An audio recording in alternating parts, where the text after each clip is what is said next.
Aaron Judge is a better version of Brock Lesnar. What is something you love as much as the Charmin Bears love wiping? As an opposing fan, you'd probably see his face and want to sock him between the cracks.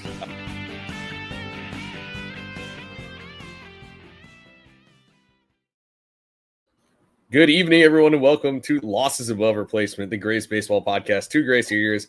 I'm Matthias Altman-Kursaki, today's host, and I'm with my amazing co-hosts, Alex Clark and Ryan Splash Potts. Gentlemen, first things first, how are we doing on this fine Wednesday evening?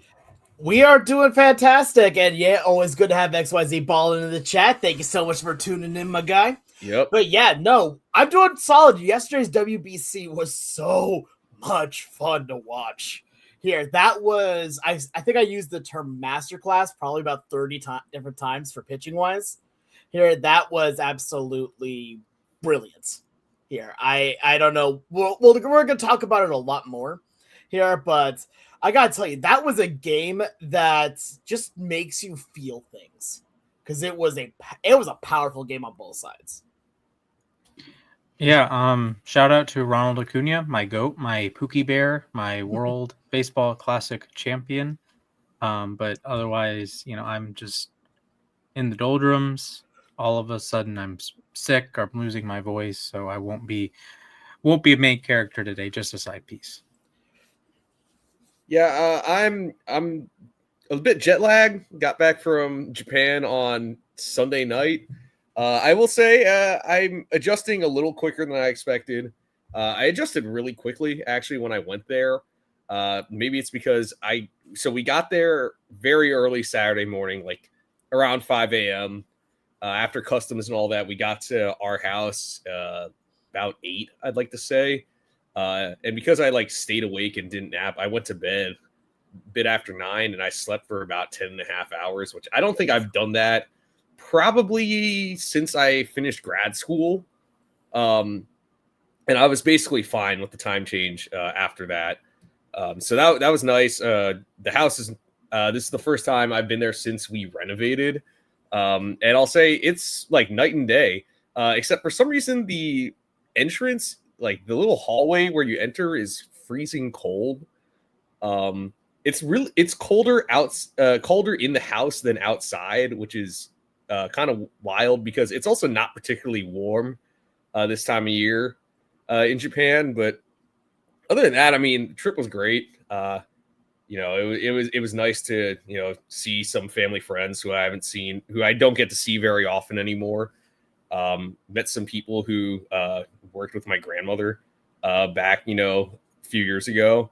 It was a good trip. Got to explore my neighborhood a little more, which when my brother was my grandmother's caretaker back during the pandemic, he did a whole lot of exploring. So we went to some of the places he discovered. It was a good time. Watched a lot of baseball. The craze for baseball is unreal in that country. Let's just say that much. So there's a local bar that normally is closed on Sundays, but this time around they were open both Sundays I was there, including early in the morning for the game against Venezuela, which I know they did lose, but it was still it was still crazy to see how excited the country was about that tournament. They take it really seriously over there, and I'm glad they do. I mean, they're the only country to win it multiple times now. Yeah, if I'm not mistaken, they've won it 3 times. Yeah, so they've won it 3. We have Dominican, U.S., and now Venezuela winning it once. Yeah. So, and let's get into talking about that. That was I mean, the tournament as a whole, I had a great time watching it, but yesterday's game really was the it really was the capper, it felt like, on what was just an amazing tournament. So just give me your quick reactions to that finale. I mean, it's a dramatic 1-run game, came down to the last inning. What were your thoughts? It was beautiful. Legitimately, that was one of the most I'm going to sound very poetic for a second, or waxing poetic at least here. It felt like it was art. The entire game felt like it was a poem. that was being told, and watching how well executed basically everything was here, especially on the pitching side of things. Like, it's funny, you take a look at the box score and you're like, this is a really boring, dull game. There's not much offense here. The pitching was okay here. The fact that 2 people accounted for all of the United States hits here. Fun times there.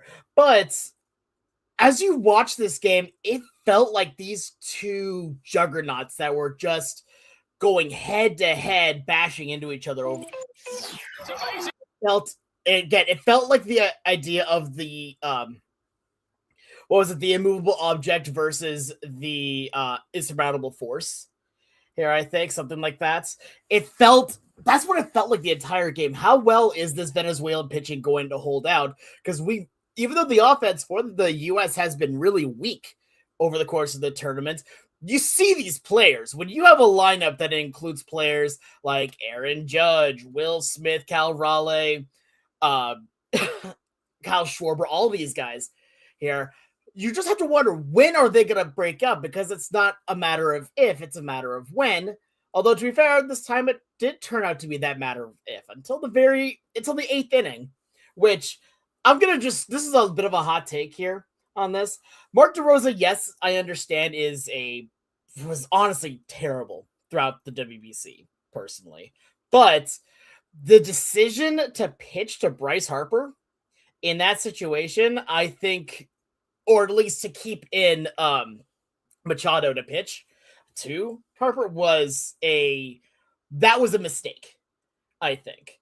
Because on top of it, one of the things a little bit peeling back the curtain, I was with family, they asked me to do play-by-play of the game just for a little bit of practice. And I'm like, you know what? That sounds awesome. Let's do it. When I was doing note research taking for it, they had like 6 or 7 lefties all available, ready to go. Like, I understand that, like, you know, Harper is good against left-handed pitching too, but he's also good against right-handed pitching. And now Andres Machado had already been pitching now for a full inning at this point. Why not go to the fresh guy in a very big scenario? I understand he has not been amazing, but in a win or go home championship game, you have to pull out all the stops here. And that was a decision that I think very well could have lost the game for Venezuela. And then in the top of the ninth, they made the best decision, which was somehow Luis Reyes walked, and then pitch ran here with Sanoya, who then came up with an incredibly clutch stolen base, leading then to Eugenio Suarez, my absolute GOAT, my legend, my hero, my good vibes man himself, hitting a double into left center field for what would be the game-winning run. And I mean, look, even as an unbiased broadcaster, I think I screamed at that point because that was such a monumental clutch hit. It was fantastic. And then Danny Palencia coming in and finishing the job in what? I think he only threw like 12 pitches, maybe, if that. Like, looks like he threw 11. Okay. Yeah. And getting 2 strikeouts, like, what more do you need from the guy? The guy was absolutely electric. He shoved all WBC long. And the fact that he pitched in the game in the day beforehand and was still pumping in 99 here, like, I don't understand why, watching this game specifically, why there was talk that Venezuela may have not had it, or maybe that there's a reason why they were a runner-up in the pod. Here, they played out of their minds here and have been playing with this kind of, I'm going to say the word urgency. They played with an urgency this game and every game that I've watched them. They played like a complete unit that was having fun. They had fun. The good vibes were there, and the good vibes carried immediately after here, as, again, that celebration they had was magnificent to watch. Yeah, and I want to actually go back to the 8th inning for a moment. The issue was throwing a changeup to Bryce Harper. Harper's really struggled with high velocity both in this tournament and early on in spring training. Just throw 97. And if you're going to throw a changeup, don't throw it middle.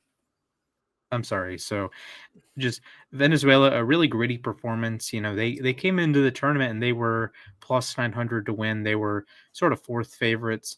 behind the U.S., Japan, and the Dominican, and they showed up. Their pitching was excellent. Palencia was excellent. Just the Cubs closer, just phenomenal. Pumping in strikes, pumping in 99, pumping in 100. And he's doing that in mid-March. So imagine what he's going to do in April, May, June, September, October even. So just a stellar all-around performance. And it's really a top-to-bottom lineup that was terrific. And you had Contreras brothers sitting on the bench. Like, it's a really deep lineup. You go 1-2 with Cousins, Ronald, Acuna, and Michael Garcia. That is so cool. And just Luis Ariz hit for power. Believe it or not, Eugenio something Suarez. that I don't think anybody expected going to this tournament. Yeah, Luis Ariz comes in, Eugenio Suarez comes in behind him, drives in Javier Sanoa, and just a well-rounded performance top to bottom. And for a team that lacked pitching, they started Eduardo Rodriguez. Even with Nolan McLean on the mound, I would have given the nod to McLean in that scenario, even as a Mets hater. But Eduardo shoved. The Venezuelans shoved largely, although Ranger kind of let it go a little bit against Japan. But the relievers came in, shut the door against Japan, and they delivered a big comeback win over Italy, and then delivered a win over the United States. So congratulations, Venezuela. Yeah, and the bullpen really all tournament long was just fantastic for Venezuela. They were asked a lot, especially against Italy.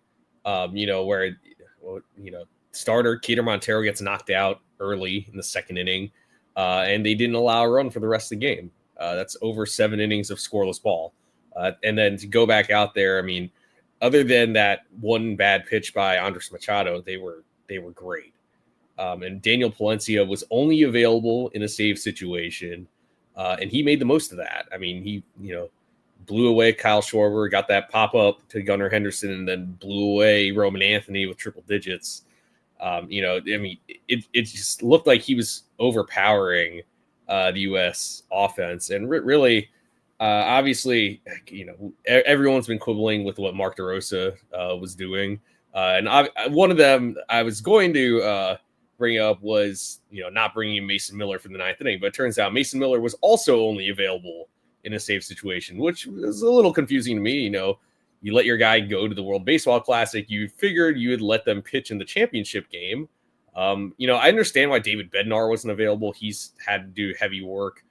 Felt like he kept getting into jams, so it would add on to his pitch count.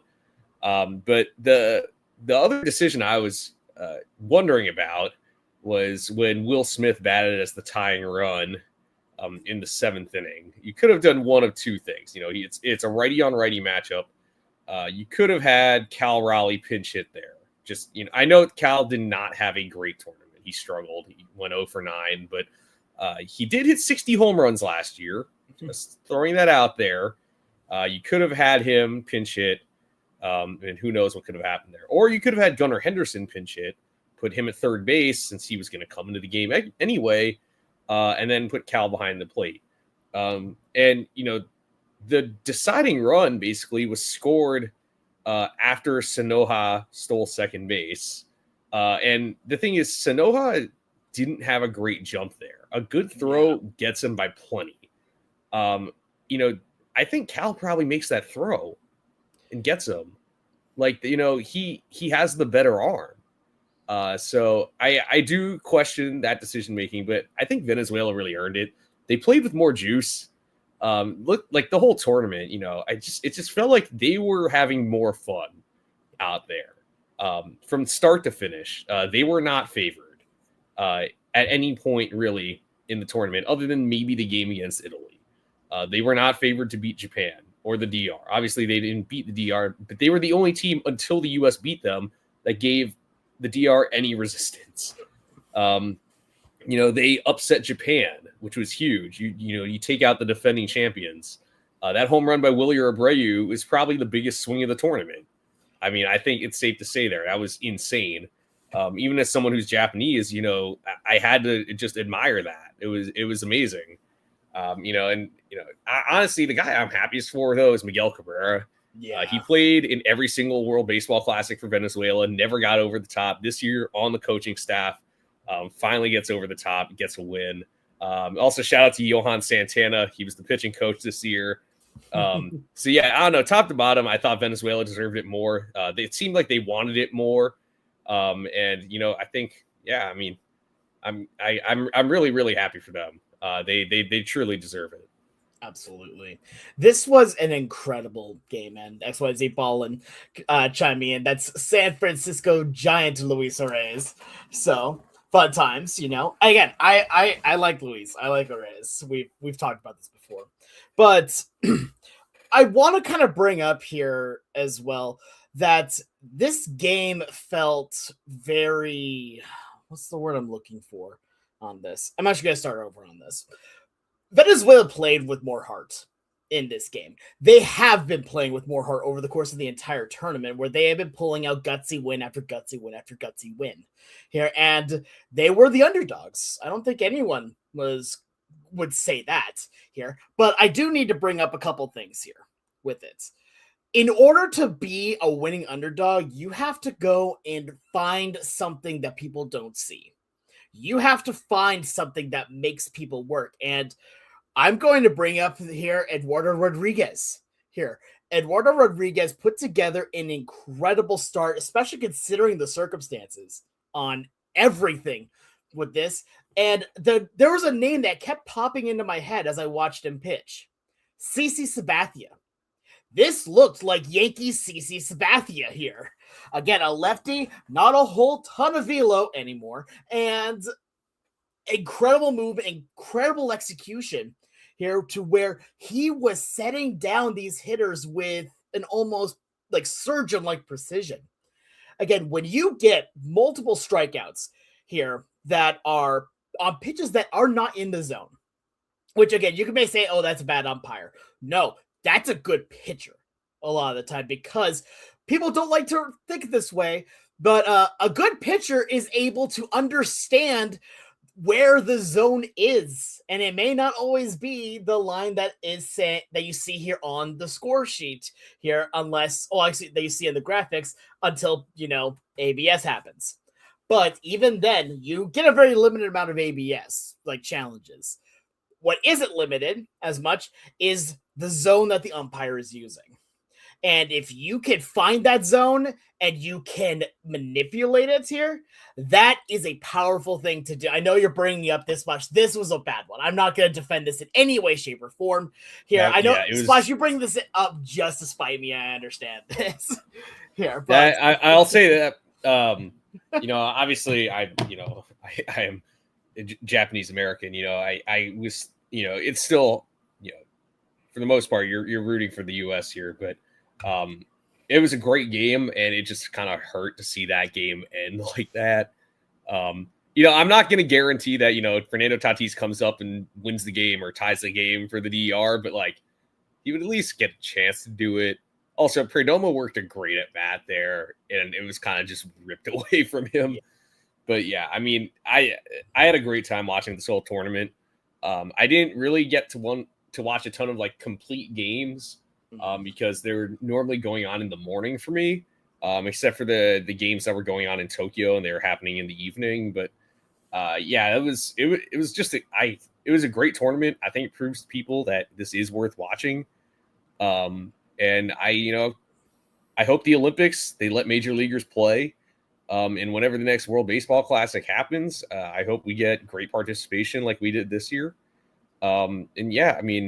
It was just, it was a great tournament. So any other final thoughts on this? I love the WBC. I've said this before. I'll say it again. It is one of the most fun concepts for a baseball tournament here. And the fact that, again, it started with 20 countries in this tournament, and Venezuela was the last one standing. And I think legitimately you take the odds makers, right?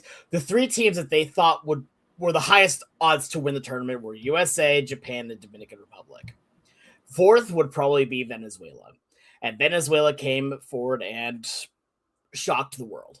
That was an absolutely amazing performance here. They pulled out what they needed to. And what was so interesting on top of it here is that there was no like one moment for Venezuela that it felt like they needed a miracle to win it here. They just won by outplaying the Team USA here. Like, again, remember, this game was a bloop and a blast to tie the game for about 60% of it here. And proven, again, by the 8th inning, where the 2-run home run by Harper ties it back up. And then they don't even get, like, the bases loaded grand slam home run here in the inning. No, they get a walk. It's like guy steals second base and then manufacture a run with a double into the gap. Like, that's baseball. That is great baseball right there. And I think the best way to say it is that it is gritty baseball. It's not the flashy, the home run, hitting the ball 5,000, 2,000 feet. It was it was them making runs happen. Here, it was them going forward and making it work. That's the biggest thing I think to take away from this. They made it work, whereas the USA lineup really didn't. They had 2 guys get hits in this game, and both of them were named Bryce. Yeah. One thing, Italy wins the next World Baseball Classic with Chase Burns on the mound. That would be amazing. By the way, the Italians were awesome. Yes. Oh God, dude, they were. I had so much fun watching them. I really vibed with them. Shout out Francisco Cervelli. He's a great skipper, actually. Solid, yeah. Also, shout out Vinny Pasquantino for being the most vibes guy in baseball, right next to Eugenio Suarez.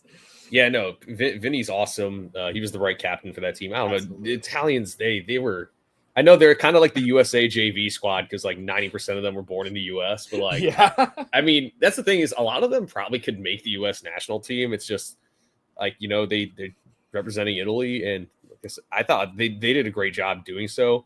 I mean, maybe this becomes I think it'll become a more popular sport out there now. I hope so. So yeah, that was great. Also, I do want to shout out Noel McLean. He bounced back from a rough outing. And he kept the U.S. in the game. He did about as much as you could ask for. So anyway, let's move forward. Before we get into our final position rankings of the offseason, Splash has the question of the day. Ooh, it's question of the day time. Yeah. We're going to talk about another Venezuelan, Ranger Suarez, a.k.a. Ron Hare Suarez, I guess. Ranger versus the Rangers. How many Rangers pitchers have more WAR this season than Ron Hare Suarez? This season?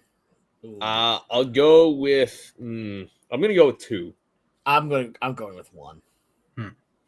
I'm going DeGrom and Eovaldi. Yeah, I'm going just DeGrom. No love for Mackenzie Gore? No. I mean, Mackenzie Gore I think is good. I just don't know if he'll have the volume for it. I don't think he's going to be able to beat our Ranger Suarez here. I think Eovaldi is very good here, but I have questions about consistency with him. And then when it comes to DeGrom, my question with him is, can he continue staying healthy? Because I'm happy to see that he was healthy last year because we finally got to see a good season of DeGrom again.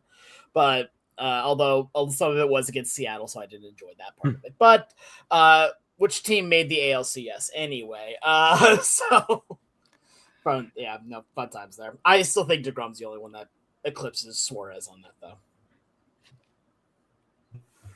All right. So now let's get into those position rankings, and we're closing things out with the relievers. How fitting. Mm-hmm. I think this is probably the hardest position group to rank. There are like 1,000 different relievers, and as great as relievers are, they're also super volatile. Yeah. So results can vary greatly from year to year. I think we're all familiar with that concept.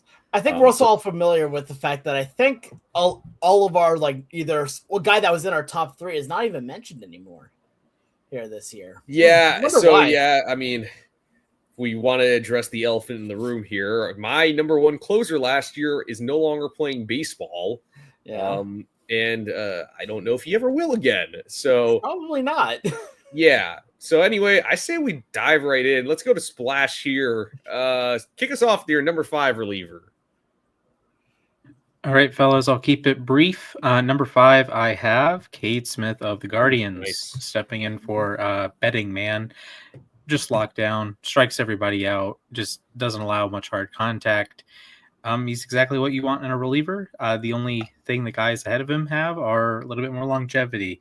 Outside of maybe the best reliever in baseball, 2, 3, 4 are way up there on the saves list. I know saves have some meaning, some lack of meaning, but I think Cade Smith is going to follow in Emmanuel Clase's footsteps and hopefully not gamble on baseball.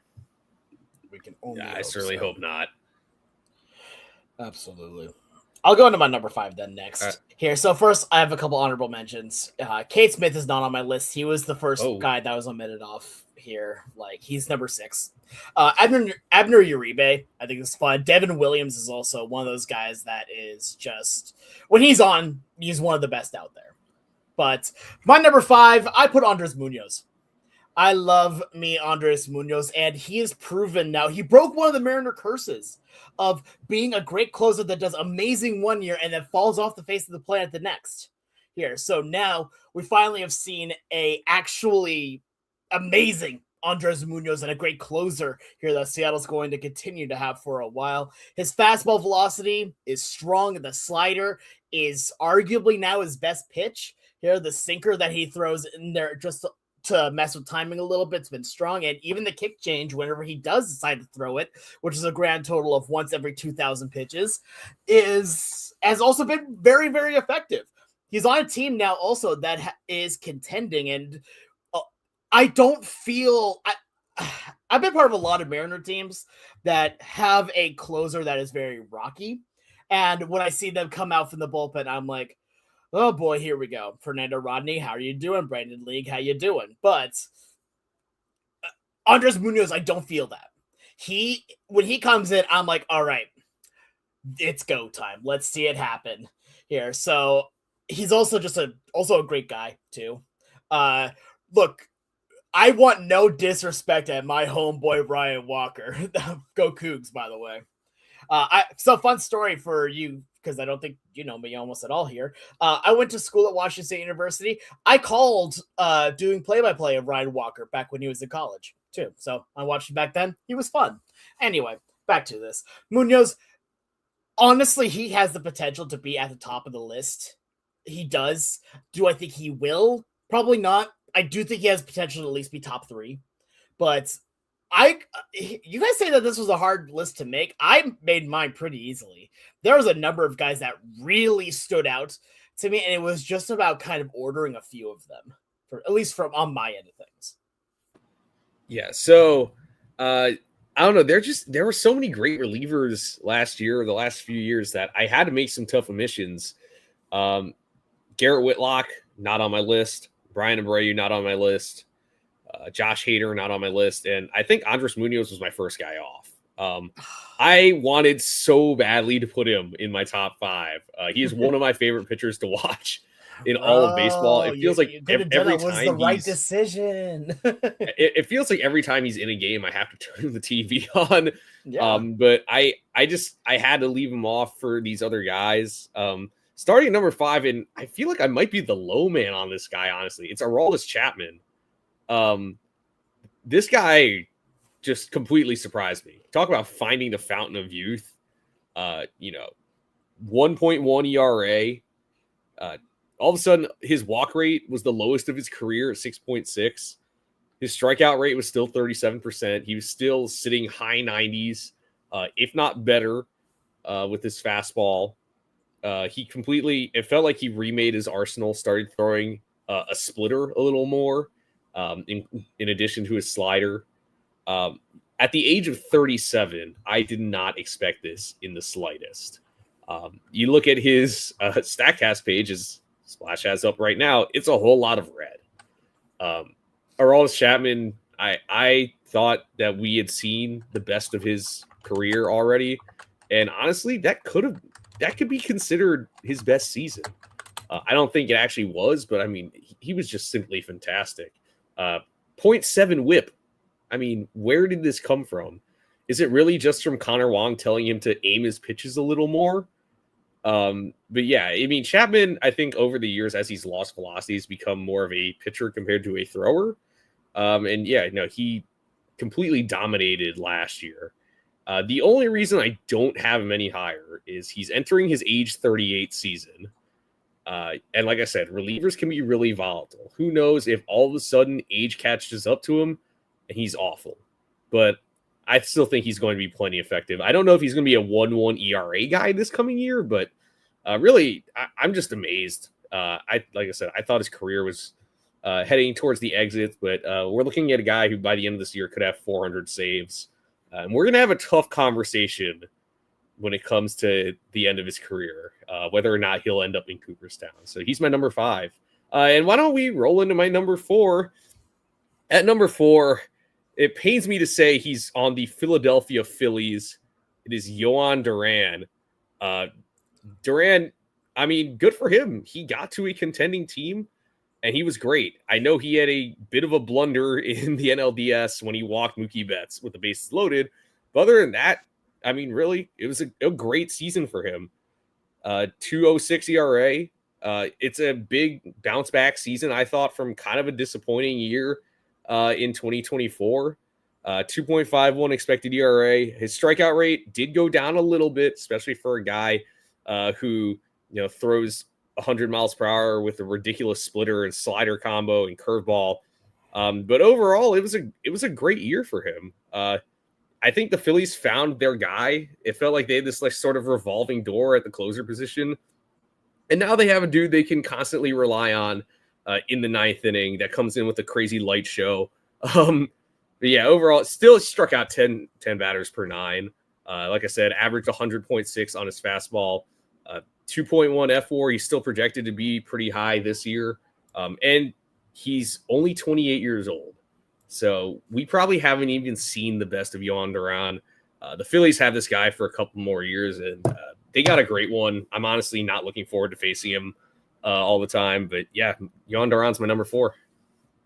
Yeah, and Splash, you might as well keep that graphic up that you just had there of the pitch, because I'm also having Yohan Duran at number 4. And I'm not going to add too much more to what you say, because you said everything that I really wanted to say with this. The main thing I want to bring up here is that the only reason why he is not higher is because he has I don't know if I really want to use this term, but I will. He has Raisel Iglesias syndrome. When he is on, he is the best pitcher in the game. When he is not, he is Swiss cheese. And that is kind of the problem here with him, is that legitimately, when he is on, he is one of the best. The splinter that he throws, incredible. The fastball he throws, incredible. The curveball, the 12-6 he throws. There's a reason why this guy has won the most unfair at-bat award before, like from Pitching Ninja. It is, like, again, watching him pitch is incredible to see, because when you watch him and he is on, it legitimately looks like a, what's the term here? A practice in futility from the hitters. It just doesn't even look fair. But the problem is keeping it there. When he is, as the biggest thing I have with him is that he gets a little trouble sometimes with command, and he has trouble at times as well with pinpoint precision. Which, I mean, honestly, for a hard thrower, you can say that about a lot of them. Here, the problem is when he starts to lose that confidence, the ball gets hit a lot more here. So he's still good enough that even when he is like not at 100%, he's still one of the best closers in the game here. But the only thing that's holding him down more on this list is basically just being a bit streaky at times here. You don't know which Duran you're going to get when he comes in. You hope, as the Phillies would, that you're going to get A-level Duran. But sometimes you might get C level. Sometimes you might get B level. And Lord forbid, hopefully you don't get the F level. Like, that is the main thing you have to worry about with him. If you have him at his top point, he's an easy number 1. Like, legitimately, his pitches, if you watch the movement on any of his pitches, it does not look fair. It looks like something straight out of a video game. It's just about being able to do that consistently. And that's my only issue with him. Even then, he's still in the top 5. He is still that good. It's number 4 for me. Yeah, very easy. Yonderon's my number 4.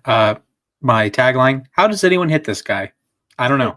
If you were grading just pitches, he is probably the best arsenal among closers. I don't know how anyone hits him. It's the splinter's crazy, the fastball's crazy. It gets tons of ground balls. So, yeah. All right, I'll go into my number 3. The Cuban Missile. He's back. He's better than ever, aiming pitches and striking guys out. Mac talked about Chapman a lot, so I won't belabor the point, but he was excellent. I hope he's excellent again. I want to see a nice Hall of Fame conversation, and he's going to be integral if Boston wants to get back to the playoffs. Absolutely. Yeah, and I'll go to my number 3 because I also have Chapman at number 3. And I'm not going to harp too much more either, but I want to bring up a couple things. One, it's crazy to think about that a 37-year-old pitcher learned to aim. Like, you would think that was just kind of what you should have started with there, buddy. But no, just always had the stuff to make it work. But no, legitimately, the only reason why he is right where he's at on my list is the age. He's going to an age 38 season. If you watched him last year, you would have, and you looked at just the metrics, you would have thought this guy was in his mid-late 20s. Like, this dude was on fire. He was on point. I just wonder, because we have seen this happen with Chapman before. We have seen him be absolutely dominant, fall off the planet. Dominant, fall off the planet. Dominant, fall off the planet. And we just had the dominant. Is he going to stay relevant? I think he will this time because he's learned to aim. He's not just throwing the baseball anymore, trying to hit the glove. He is like, say, okay, I want to put the baseball right about here. And then is able to do that with a pretty good level of execution now. So do I expect he's still going to be throwing 100 plus at 38? If there's anyone who could, it'd be him. Because, I mean, we don't have Satchel Paige around anymore to do that when he's 60. So, hey, you know what? Let Chapman do it. Yeah, so I'll go to my number 3, and I have Cade Smith at number 3, and honestly, I heavily considered putting him higher. This dude, second year in a row, he was, he kind of had a pedestrian first half, but he really locked in the second half, especially after he became the closer, saved 13 games over the last 2 months, in 16 opportunities. He is one of the best fastballs in the game, by the way. He had plus 16 run value last year, plus 24 in 2024. That was his rookie year, but it's crazy. He had a 2.93 ERA, but he had a 1.95 FIP, 2.51 expected ERA, and 2.65 expected FIP. So across the board, he underperformed his ERA. By the way, he was also the league leader in FWAR amongst relievers. I know WAR is kind of weird with pitchers, especially relievers, but I think he proved that he is a reliable arm. He was great as a rookie. And he backed it up with a great sophomore season. He's going to be the closer going forward for this Cleveland team. And I really think we're just seeing the best. I think that the best is yet to come for this guy. His strikeout rate went up, his strikeouts per 9 went up. His overall strikeout rate was actually slightly down. His walk rate was a little up, but like I said, he looked a little pedestrian in the first half. He looked like, typical Cade Smith in the second half. So really, I'm really impressed with this guy. I'm really looking forward to watching him be the closer full time going into the season. Hopefully he doesn't end up like the last Cleveland closer. But anyway, let's roll in. That's really funny to think about how now that's all Cade Smith needed to showcase what he could do was Emmanuel Clase to start gambling. That's the difference that is now showing his career. So now he should be saying a thank you in chips to Clase for the rest of his career. Yeah, I mean, really, you look at his numbers though, but yeah, he really was at his best after Clase got suspended, which that's terrible to say, but it's the truth. His best work came when he became the closer. Now he gets to be the closer this year. I'm expecting him to contend for that reliever of the year award. So anyway, we all have the same 1 and 2, it appears. Yeah. I just do not know what order they are in. So let's go to Alex here first. All right. Who do you have at number 2? So my number 2, again, I really struggled between these two, who to put at number 1. Do I want to go with the guy that has been doing this longer and is more consistent for it, or the one that has the better stuff overall? And I ended up going with the guy that has the better stuff. Edwin Diaz is my number 2, and Mason Miller my number 1. Now, I love Edwin Diaz. I love Sugar Diaz here. Good. Made his name with the Mariners and now is on the Dodgers. I love him so much. He is such a good pitcher. He is so much fun to watch. Mr. Trumpet Doot Doot. But I don't have a knock against him. I really don't. There's sometimes where we have seen that he has just fallen, like completely off the face of the planet. I mean, I remember we had a conversation years ago on text talking about when he was in his real downward spiral that, hey, we'll trade him back to you guys for like a McDonald's gift card or something. But now he is one of the best, if not arguably the best closer in the game here. You take a look at what he has, that fastball slider two-seam combination he has is just insane. And to borrow a phrase from the kids, he has that aura of a great closer. When he comes in and you hear Narcos playing, that is as close to like hearing the Undertaker's gong as you get nowadays. Just being like, if you see him, it's already too late. Here. And again, you take a look at the StatCast that was just brought up here on this as well. The velo has been good. It's not amazing. He's not thrown in the hundreds as much anymore. But he's still very good about getting weak contact off of hitters. He's good about eliminating any real kind of threat. He is a fantastic closing pitcher. The difference is we look at Mason Miller right now.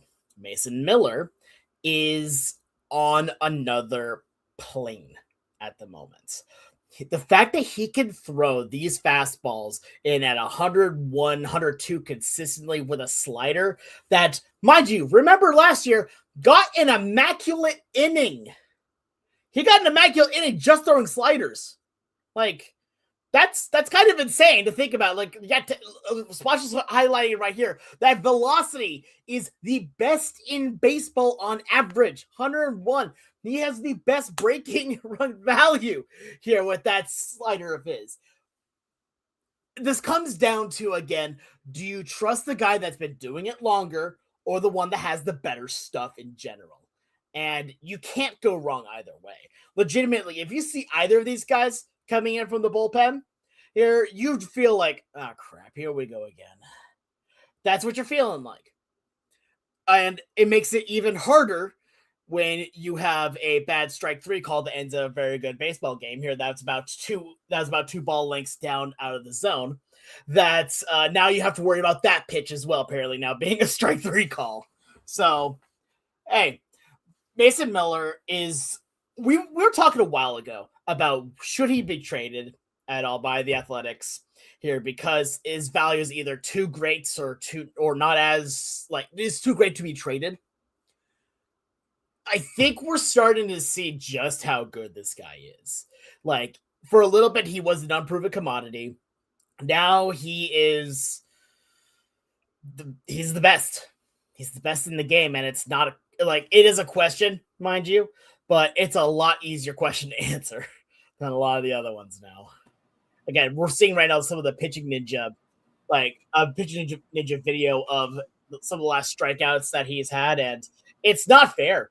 When you see a fastball coming in at 101, 102, 103, and then you see like a slider coming in at 89, that is the definition of whiplash. Like, you basically have to sit on one and hope you're right. That's how you even get a hit off of Mason Miller. Yeah. So I have the same 1 and 2. Just going to get straight to the cut there. Edwin Diaz is my number 2. God, it hurts my soul that he's on the Dodgers now. Same. I had a weird feeling that he probably was on his way out the door. I thought it was a slightly higher chance than Pete Alonso that he would stay, but I knew there was a very realistic chance he'd be gone.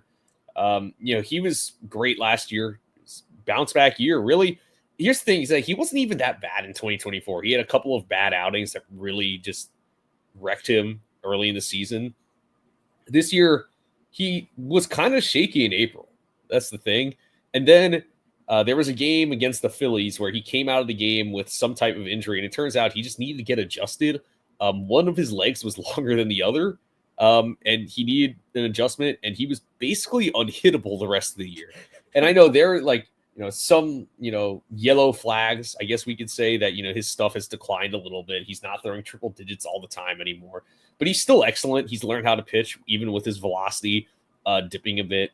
His sliders become much better, and we talked about it with Chapman. Again, this is a guy we're going to have a conversation, I think, about when it comes to the Hall of Fame. He's already at 253 saves, and he's only 32. So realistically, by the end of this contract with the Dodgers, we're looking at a guy who probably will have between 300 and 350 saves in his mid-30s. Like I said, it's painful that he signed with the Dodgers. Unfortunately, that has sort of soured some things with Mets fans. I'm not saying it is a Kevin Durant situation, but it felt like, a stab to the chest when he signed with the Dodgers. But, it was obviously he was excellent this year. I think he won a lot of Mets fans back over during the season. Obviously, he's kind of lost a lot of them by now, but I mean, really, I think Diaz is excellent. I considered him for my number one. But Mason Miller, I mean, what more can I say? What more can I say that hasn't already been said? It's that 101 mile per hour fastball mixed with that ridiculous slider, whatever the heck it is. It's crazy because his fastball run value was only +1 this year, but his slider run value was +16. The whiff rate on his slider this year was 54.6%. That is bananas. Like I said, when you have a slider like that coupled with a fastball that averages 101, I don't know how anyone hits you. You look at what he did this season from the surface numbers. He was kind of pedestrian with the A's to start the year, but that was mainly because he had a couple of bad outings early in the season. He had a 3.70 ERA, 20 saves in West Sacramento. What he did with the Padres after that trade was unheard of. He allowed 2 earned runs in 23 and a third innings. He faced 83 batters and struck out 45 of them. I'll say that again. He faced 83 batters after getting traded to the Padres, and he struck out 45 of them. That is a 54.2% strikeout rate. I understand his walk rate did go up this year. I could accept that. He had a 44% strikeout rate for the season. He struck out 4 out of every 9 batters he faced. I mean, I don't know what else to say about him. I know that the surface numbers might not be as great as Diaz's, but the underlying numbers are certainly up there. So yeah, this dude is just downright nasty. I can't believe he wasn't the Padres closer also. They had Robert Suarez remain as the closer last year, which, look, Robert Suarez was great last year. I think Mason Miller being the closer this year, the Padres bullpen is still great. And honestly, I think I trust Miller more to be their closer now. I'm really, really curious to see what he does with a full season being the closer in San Diego. So, I mean, yes, to your point, Splash. Suarez, it's gonna be weird seeing Suarez be a setup man. I mean, look, I think Suarez and Iglesias are 2 very good relievers. So, but yeah, Mason Miller and Edwin Diaz are 1 and 2 for all of us across the board. So, you can let us know at LAR_baseball on Twitter and Instagram. Who are your top 5 relievers? Maybe you disagree with us for some reason. Maybe you think just that really like Gabe Spire, man. I mean, you really like Edward Bizardo. I was gonna say maybe you think that Edward Bizardo is number 1. Maybe you think maybe you think Luke Weaver's number 1, or Luis Garcia, or I don't know. I'm just Luis thinking of Torrens random is number people. 1, obviously. Who? Luis Torrens. Oh yeah, Luis Torrens or Darren Ruff, or Yeah. I mean, who knows who you think your number 1 reliever is? But yeah, let us know. Let us know on YouTube too. Drop a comment. We are live right now. Maybe tell us right now in the comment section, and we'll display it on the screen. But anyways, it is time for everyone's favorite segment of every week. It is time for trivia, and Splash has something prepared for us. So take it away. Hi, fellas. I'm going to try my best here. In the theme of March Madness, we're going to do some rounds. The first round, there will be 64 applicable players. The second round, there will be 32, so on and so forth. However, your goal is to get the closest to the bottom without being out of the group. So, to use the NCAA tournament, 68 teams, Duke's the 1 seed. You don't want to get Duke. You'll get a point, but you don't want to get Duke. You want to get High Point. They're like a 14. You want to get Howard. They're a 16. Prairie View A&M. They're a 16. Do we understand? Yes. We are trying to get as close to the bottom of the list while staying on the list as possible. All right, sounds good. All right. We will begin. In 2025, there were 64 players who had at least 620 plate appearances. Please name one of them. You get a point for how low they are in the list. Oh, man. That had at least 620 plate appearances. 620. That's a pretty big number. Mm-hmm. Yeah, now I have to think of guys who played like maybe 150 games, like as opposed to all 162. And if you miss one, you will be out, but you can, if you score enough points, you can still win. Yeah. Ooh, okay. Man. I have a name I'm thinking of here, but yeah, okay. I've got an idea. Mm-hmm. Here, so I don't know who. Just go ahead. Okay. Yeah, go. I'm gonna go with my good vibes boy, Eugenio Suarez. Damn, that was gonna be my guess. Let's go! All right, Eugenio Suarez was 35th. Nice, right there, kind of middle, I guess. Yep. All right, I'm gonna take a risk here, but I'm gonna go with his Team Venezuela teammate, Michael Garcia. Michael Garcia was number 29. Okay, so I did just a little bit better on that one. Yeah. All right. So I'm guessing we're moving on to a different category, right? Yes, we are going to. Okay, I just have to ask because this is the other name that came into my head. Is Jose Caballero on that list? Probably not. I don't think so. That was the first thing that came to my mind. What's up? Yeah, his playing time dwindled. Oof, yeah. Okay, fair enough. All right. Your next round. There were 32 players who had 90 runs scored. Alex, you must go first because you have the most points. Okay, so at least 90 runs scored. 90 runs scored, 90 times doing the Alec Boehm, actually doing the inverse of Alec Boehm and touching home plate. Okay. Alec Boehm still has not touched home plate. Neither was Matt Holliday. That's true. Alec Boehm, not a correct answer today. Darn. Okay. I'm also, do I want to try and take one that I know is like very safe, or do I try to go for a little bit of a different way on that? I think I'm going to go with a pretty safe answer here. I'm just going to say Aaron Judge. All right, Aaron Judge will net you 2 points. I was going to say he was either first or second for sure. No, I knew he was, but I also didn't want to take a zero. Was my main thing. Right. Alex or Mac, your turn. Okay, now I got to do some thinking. I'm going to go with Pete Alonso. All right, the polar bear, Mr. Oriole, polar bear Pete. We have a winner, Alex. Congratulations. What? Pete Alonso had 87 runs scored. Oh my God. He's tied for 38. What batting cleanup will do. Batting cleanup on the 2025 Mets. That's what will happen. Real. All right. Some rapid fire. The Sweet 16. Name a player with 35 doubles last season. Ooh. So it's top 16, you said? Yes, 35 doubles. 35 doubles. Okay.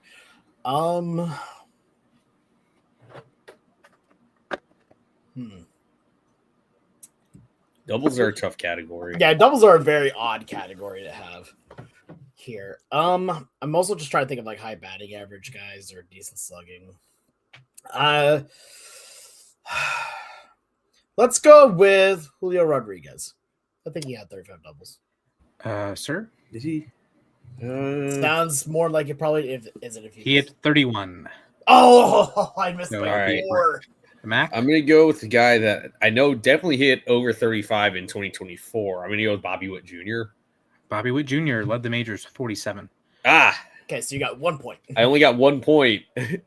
So Yeah. I'm still ahead by a few points. Oh, well, yeah, Alex, you've won. I'm just finishing out for the sake of finishing. Yeah. 8 players had 38 home runs. Name one. 8 players had 38 home runs. Mm-hmm.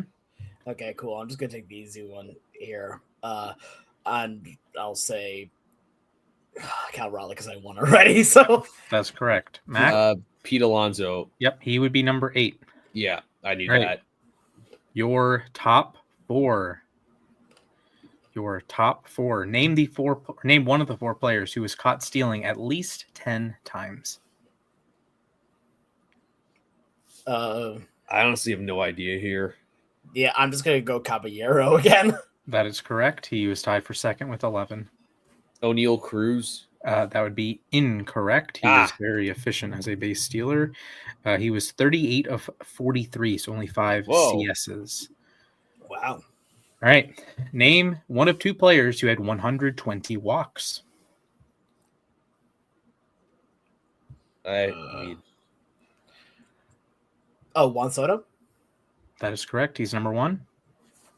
I'm assuming number 2 then is Aaron Judge. That is also correct.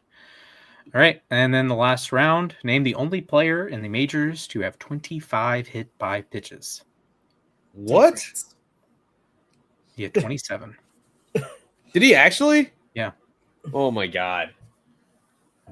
So wait, was I right? Who did you guess? I said Ty France. Oh, no. Ty France was 4th. Oh. There's another Randy Rosarena? That is got him. correct. That's right. Oh my Alex, god, it was you Randy. cooked Yeah. all the way. Good job, buddy. Let's go. There's a Wow, lot of Mariner Alex kinda representation on my destroyed me list. there. Anyway. Yeah, that was a a lot. demolition. That was pretty fun, Splash. I would love to do that again sometime. Yeah. I am praying to. It won't be next week. I'm praying to every deity known to man. I'm okay for next week because I'm running it back with a classic.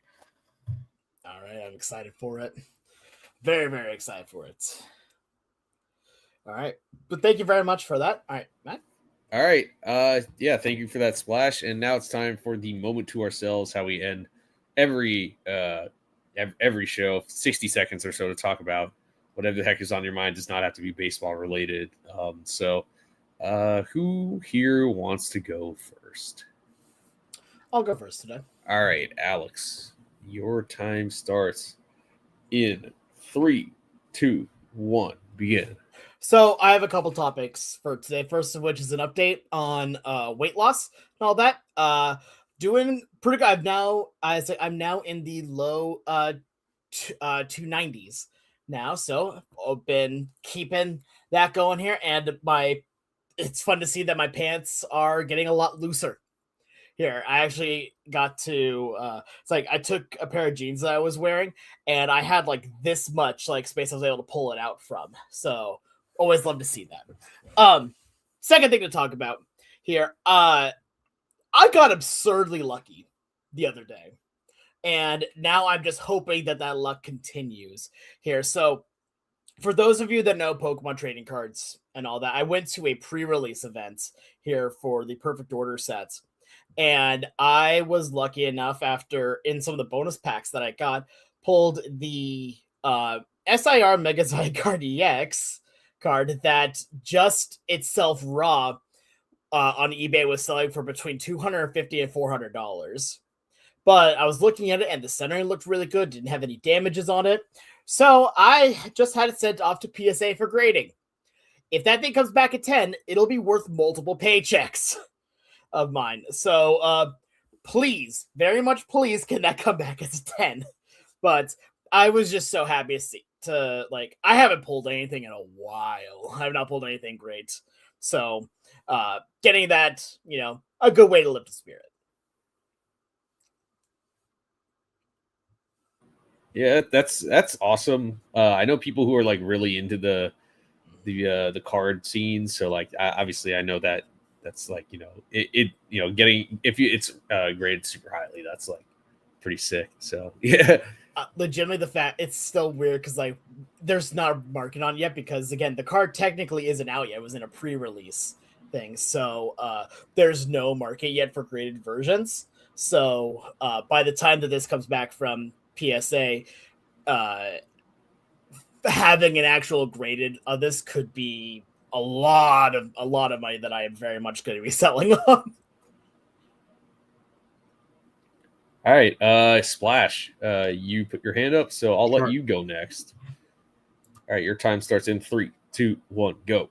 I think I have this take every year, but upsets in March Madness and upsets in general are a little overrated. It dilutes the quality of the tournament moving forward. Yes, it's exciting in the moment to see a 15 beat a 2 seed. Like, yeah, everyone wanted to see Fairleigh Dickinson beat Purdue or UMBC beat Virginia, but yeah, wouldn't that Virginia team be great in the Sweet 16 instead of a 9 seed? Or wouldn't, instead of, Butler VCU, wouldn't you rather see Butler Kansas back in 2011? I don't know. Maybe I'm just weird like that, but I do think some upsets can be overrated because these teams are great for a reason. And it would be a shame that if Duke or Arizona or Michigan or Sparty or Houston, one of these 1s and 2 seeds, it'd certainly be a shame if UConn lost early. Go Huskies. But I do think upsets, especially those really huge upsets, can be a little overrated and can be damaging to the tournament at large. That a lot of people want to see Duke play basketball. If Duke loses to Lehigh, are we really tuning in to watch Lehigh versus the 7-10 game? I don't know. I don't think the ratings bear that out. So that's my boomer take. I mean, I think back to 2023, just 3 years ago.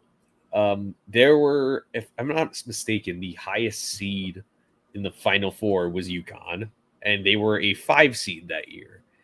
And look, it was great. The FAU San Diego State game was great. Mm-hmm. FDU Purdue was amazing. I had a great time watching it. But it was kind of weird not having a single 1 seed or a 2 seed in the Final Four. Or look at 2011, also a UConn year that it's UConn versus Kentucky. That's like a traditional like blue blood versus new blood, I would say. Kind of, yeah. Fan. And then the other side's Butler versus VCU. And with all due respect to Butler, who is a reigning national finalist, and VCU, who had a terrific run from the first 4 to the Final 4, we could have seen the Morris twins in Kansas in that situation as opposed to VCU. Like, with all due respect to VCU, they had a great run, but I think a more exciting game could have been Pitt versus Kansas that year.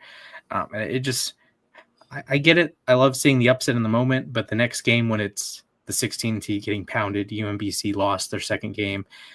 Only 115 seeds advanced to the Elite Eight. No team below an 8 seed has ever won the tournament. That sort of thing. It just creates like a loser. Like, even the year, like Syracuse made it to the Final Four as a double-digit seed, or LSU made it, George Mason made it. They're just going to lose. Like, that's just, it is what it is. Historically, they lose. That's just kind of unfortunate. At least in the NFL, like 6 seeds have won the Super Bowl. The Steelers won as a wild card. The Packers won as a wild card with the Steelers' current quarterback. It is what it is. But even the Diamondbacks made the World Series as a 6 seed. I was going to say, in baseball, we had, as I say, the 83 win Diamondbacks with a negative run differential make it all the way to the World Series. Yeah. But I think March Madness can be, like, I love March Madness. It's a great American pastime, but I think sometimes we lose the forest for the trees. Like, yeah, it's cool to see the upset, but you also want to see, like, Duke beat, or Duke versus Arizona. Like, that would be a pretty sick game. Or like Arizona versus UConn. That'd be pretty sick. Or Arizona versus Sparty, or Michigan State. That'd be pretty sick. Or I would not want to watch UConn versus St. John's, but there's probably some people that would want to watch that game. I mean, as an outsider, I'd be entertained by that. I would be punching walls. Yeah, I think a lot of UConn fans feel that way. Anyway, wow, that even reminds me about how UNC was an 8 seed when they knocked out Coach K for the final time, which is crazy because I thought they were way better than an 8 seed. They deserve to be higher, but I just have the horrible thought that anyone that's going to be watching this with like closed captioning on is going to hear you say UNC and they may just think Unk. oh And I god, don't want that to be a thing. brain rot. Okay, Off the charts. I have one little nugget. For the first time in 15 years, there's a team that has never won a tournament game playing a team that has never won a tournament game in the round of 64. Nebraska versus Troy. Let's go. Yeah, I didn't realize Nebraska's never won a tournament game. Yeah, they are the only Power 4 team without a. And that explains it. Yeah. Northwestern was the other one, but they won one a couple years ago. Yeah, shout out our old homie Nick Wyman. He's a Nebraska alum, and currently does a lot of work out in Lincoln. So basketball, baby. Yeah, they had a great year. Anyway, someone count me down. Your time begins in 3, 2, 1, begin. Yeah, I'm going to touch on college basketball because I was away when Syracuse fired Red Autry. First of all, it's the right move. I mean, you look at this, the last few years, Syracuse has gone from being once a proud basketball program to being kind of a laughing stock. This year in particular, I mean, look, they had a great win against Tennessee earlier in the year when they were a top 15 team in the country. Then they lost to Hofstra. Then they go on this winning streak to, they looked like a tournament team. Then all of a sudden you lose to Boston College and you keep losing and you finish under 500 again. This team hadn't had a losing season in like a half century, if not more. Coming into the year that I went to grad school there. And now they've had, if I'm not mistaken, 3 losing seasons in the last 5 years. It was a colossal disappointment. That being said, Red Autry had a great career as a player. He did a lot of great work as a recruiter when he was the assistant for Jim Boeheim. Now they have to find a replacement, and they have a new athletic director who I'm pretty excited about. He did great work at Toledo. So I'm looking forward to hearing what he has to say and what he's going to do. A little disappointed Bryce Hodgson already rejected the job offer. As much as I want Jerry McNamara back in Syracuse, I'm a little nervous that it would end up the same way as Red Autry, where, you get an alum who was a decorated player and a decorated assistant coming back to coach the team, and God forbid it goes poorly, then you end up like Red Autry, where everyone hates you all of a sudden. I think it's a little unfair that Red got thrown into this situation instead of, trying to find an external candidate, instead of trying to run a guy who's trying to run the same old system that got you nowhere. Look, in 2021, this team made the Sweet 16. I think there is talent on this roster, guys like Donnie Freeman, Kyan Anthony, and with the right guy in charge, who does a good job at recruiting, at actually coaching the players, I think this is a team that could get back to being a tournament team regularly. But right now, this is the 5th straight year they are not in the tournament. And I want to see more. The expectation should be greatness, not mediocrity. So yeah, hopefully this once proud institution and proud program can get back to the level they used to be at under the new coach. I'm all ears on who the new head coach will be. But yeah, I can't help but be disappointed with the results over the last few years. And hopefully this is the start of a new era. And they can get back to what they once were. I don't know much about college basketball. I'll be fully honest with everyone here. So I don't really have anything to speak on that, but I could definitely understand, the feeling of a drought of making it something that should have been, a lot stronger from years gone by. Yeah, I mean, look, this is college sports where guys come and go, within 4 years. You can't trade guys. Guys can leave your team, but you can't trade guys. Imagine if the transfer portal allowed for trading. Oh my god, that would be ridiculous. Insane. I mean, I would not put it past the NCAA to institute that. Oh my god. How would that work for any amount of schooling? It would make no sense. I mean, look, the NCAA has basically become a professional organization. It's kind of ridiculous, but it's college sports. 90% of this, getting your roster, it's all about recruiting. Like, it's just, if you don't know how to recruit, like, what's your team going to be? Yeah. I mean, seriously. It's crazy, though, because Syracuse only had one walk-on this year. I remember the year I was there was like a whole squad of guys that would come in garbage time as the walk-on squad. I remember this is crazy, but just to show how disappointing that year was, I think the most hype I heard the Dome get all basketball season was when at the end of Syracuse blowing out Wake, they put in the walk-ons, and this guy, Arthur Cordes, who's a multi-sport athlete, basketball and lacrosse, just decided to heave up a shot at the buzzer, and he drained it. And I was like, wow, that is the most electric we'll ever hear the Dome, was for a walk-on hitting a buzzer beater in garbage time. That was also the game. You take the victors where you can get them, That was also the game where, for some reason, Giannis and Thanasis Antetokounmpo were at the Syracuse game. That was weird. Adam Weitzman no longer involved in Syracuse athletics, and maybe they should let him back in. I don't know. Anyways, it was weird because the next week Pete Davidson came to the game. After he had crashed the city. No. But anyway, that's it for us today. Make sure to follow all of us on Twitter. Follow myself at Matthias_A_K. Follow Alex at the Sports Guy 242. Follow Splash at Mr. Splashman 19. Follow the LAR account at LAR_baseball.